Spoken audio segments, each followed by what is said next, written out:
রান্নার সাথে সাথে একটা ছোট্ট গল্প শেয়ার করব। গল্পটি হচ্ছে, নাম হচ্ছে বাড়িওয়ালা ও যুবক। ভাড়াটিয়া। বাড়ির ভাড়া নিতে গেল এক ব্যাচেলার যুবক, ডাকনাম মঞ্জু। এক বাড়িতে গেল, বাড়ির মালিক দরজা খুলে বলল, কি চাই? মঞ্জু, স্যার আমার নাম মঞ্জু, আমি চট্টগ্রাম বিশ্ববিদ্যালয়ে চারুকলায় পড়ি। বাড়িওয়ালা, আমি কোনো ব্যাচেলরকে ভাড়া দিই না। আবার বললেন, ডাকনাম মঞ্জু, প্রেম করে কোনো চাকা খাইছে নাকি? মঞ্জু, এটা আমার পরিবারের দেওয়া নাম, মঞ্জু আহমেদ। ভাড়া না দিলে নাই, কিন্তু নাম নিয়ে ঠাট্টা করবেন না। বাড়িওয়ালা, ঠিক আছে ঠিক আছে, করব না।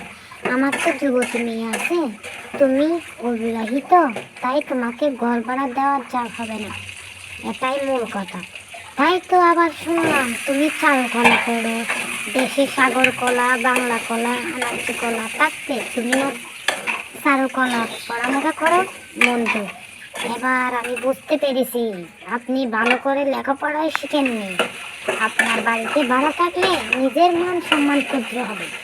ও আরেকটা কথা বলি, আপনার মেয়েকে কোনো ব্যাচেলারকে ছেলের কাছে বিয়ে দেবেন না। বাড়িওয়ালা, বেয়াদব ছেলে, বের হয়ে যাও, আসার ব্যবহারটা ভালো করে শিখেও নেই। মঞ্জু, আরে ঠিক আছে ঠিক আছে, এখানে থাকতে আসিনি, আপনার মেয়েকেও বিয়ে করব না।